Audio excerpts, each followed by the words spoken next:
Shut up and drive, drive, drive.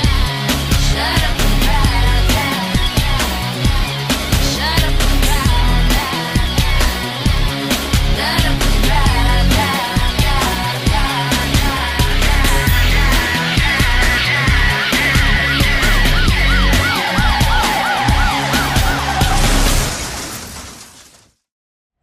drive. So Paul, just so you know, we're 50-50 on this, because I'm fully responsible What if anything for this. goes wrong? Yeah. Are you comfortable with me driving I'm this? absolutely comfortable, because now you've got deep pockets.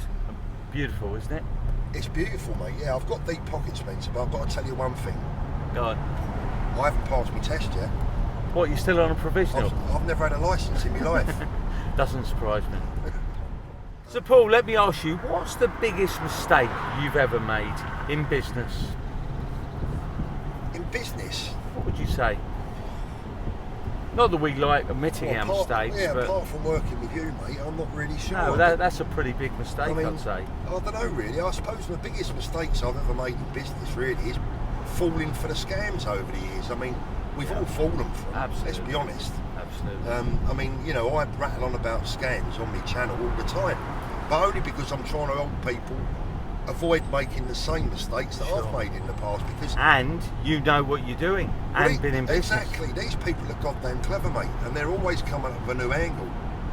So, look, you know, my biggest mistake really was selling nothing. Probably, I don't know how many it was, 5, 6, 7 watches to one scammer in about 3 weeks, Really? using different identities, different bank accounts.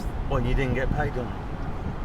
Didn't get paid on them, and then he actually had the front to ring me up and tell me how good he was at his job and that I was such an idiot for falling for him.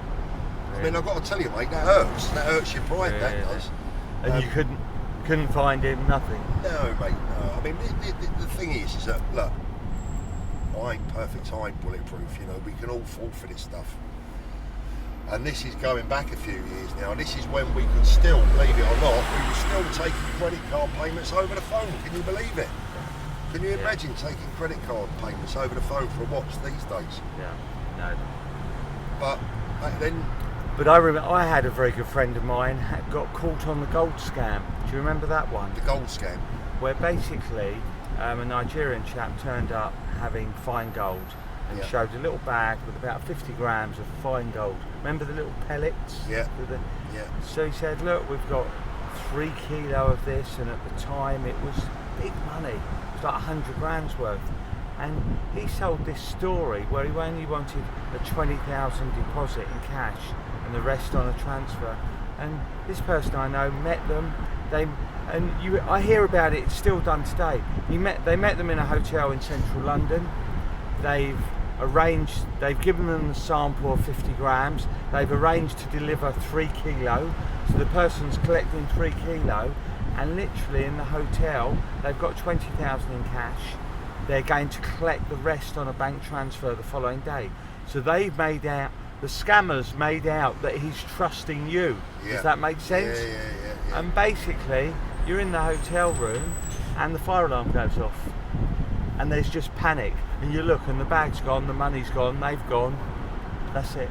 And then your 3 kilo of fine is 3 kilo of base metal. One thing that I really am pleased about with my own channel is the amount of people that write to me and say, Paul, you stopped me from being scammed. Listen, every victory that I can personally gain over these people that do this stuff is a moral victory for everyone, because it's my way of getting my own back on them for what happened to me, you know. So I'm happy with that. Absolutely. Paul, can I ask you, what is the ugliest watch you've ever seen, in your opinion? What's a brand that you don't warm to that you think? A brand that I don't warm to. Okay, there's one or two, but I suppose in general I'll have to say the brand that I don't get at all is Tag Heuer, if I'm honest with you. Yeah. You know, I know there's a lot of Tag fans out there, and there are one or two of their watches that I do look at and think, yeah, you know what, that's a nice design, but for me look, they're not the ugliest watch in the world. I'm not saying they're ugly, but what I'm saying is I don't particularly get the brand. I'll tell you one that I think's quite poor, that again, you always remember watches that you can't sell. certain Bulgari, Octagon, Ergon. Yeah. Do you know where I'm coming I from know with where that? you're coming from with that, Spencer, yeah. I've heard they're very much sought after these days. The new ones are very nice, the older ones. Yeah. But look, everyone's different, isn't it? It's That's it. It's personality. personal choice, isn't it? I mean, I have people say to me, I don't know what you see in AP, it wouldn't be for me, they're too big, they're too heavy, they're too lumpy. Everyone's entitled to their own personal thing, isn't it? I mean, for me, tag just doesn't do it for me, never has done. Paul, I remember back when I had a jewellers and pawnbrokers, when people used to come in with a Rolex or a day date in the early 90s, Yeah. we would say, oh, isn't that ugly, isn't it heavy, isn't it big, isn't it cumbersome? All these comments come out when you can't afford it. Then when you do wear one or they became more fashionable, suddenly they become not as ugly and not as uncomfortable and not as cumbersome. They actually became a bit of a status. I mean, the President, the 18238, wasn't a great watch in the late 80s, 90s, and it was worn by CEOs, company directors, big businessmen. Joe Public couldn't wear that. No. But I then saw in the 90s how, as people amassed some money, they would buy a Rolex, they'd buy a day date. I had someone who was a decorator who bought from me a gold sub and a gold day date, and on a regular basis he used it to assist him with his business. He used to pawn the watch and borrow £3,000-5,000, buy materials, do a job, get it back out. And he used to, I'd say, why did you do this? He'd say to me, it's so easy for me because I come to you, I haven't got to fill in any forms, you lend me the money, and if I pay a few months interest and then get the watch back, it's very simple and it saves me going to a bank. Do you miss that, pawnbroking? I do, because again, Must be fun. you meet some very nice people. Yeah, you never know what's going to come through the door, do you? No, not at all, not at all. I also had a hairdresser who came to me that I lent him money on a Daytona, and I lent him top money at the time on Daytona. And he came to me and said, I've got to pay the wages, I need £8,000, which was, they were worth 7.5, 8 in a day. And he said, if I don't pay the wages, I've got to close my business. And he looked me in the eye and said, you are my last point of call. So I said, okay, I lent him the money. And lo and behold, he was forever grateful. He came back with a bottle of champagne the following week when he got the watch back. He said, you don't realise what you've done for me. So there are, people do sort of hold something. When you're lending someone money, or you have the ability to lend people money when they really need money, you are very, very important to that person. That's why you're important to me, Spencer, because Yeah. before we go today, I might try and tap you up for a few quid. Or you want to do another watch deal with me. I might do another watch deal with You know what, I'd sooner you tap me up for a few quid, if I'll be honest. Paul, can I ask you, Go on. what are your top watch brands? Top 5. Top 5? From 5 down to 1. 1 being your As a watch favourite dealer watch or brand. as a watch No, as fan? Paul thought. As Paul thought. As Paul thought. From 5 down to 1. If I had to ask you. So in 5th place, because I love the quality of the watches, the history, what they do, what they mean, Vacheron Constantine Okay. at 5. Okay. Yep. I could put 4 and 5, Breguet, Vacheron Constantine. Okay. So either or, there are 4 yeah. and 5. Yeah. You don't see a lot of pieces, more Vacherons than Breguets. Yeah. But you don't come across many Breguets. Patek Philippe. Okay, that's your number 3. Yeah. Rolex, 2. believe it or not, just because they're so reliable. So when I what say would be your reliable, number 1 then?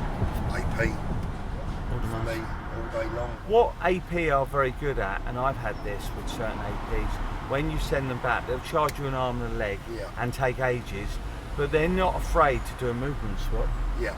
Yeah, they do a movement upgrade, movement swap. I love AP. I had a few of the offshores. I just find they're too big for me. Right. And a lot of people now, and actually even AP, the offshore and the big pieces, people are now going back down to the ultra slims, aren't they? Yeah. Non-chronograph, just plain timepiece. So what would your top 5 be then? My top 5. Yeah. Um, Can't be too far away from mine, can it, really? Not too far. I don't think Timex, I definitely Seconda. I would have Patek Rolex AP would be in there. Yeah.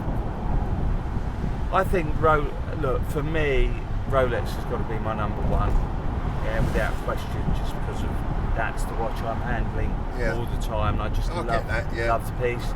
I think Patek would have to be number 2. Right. I then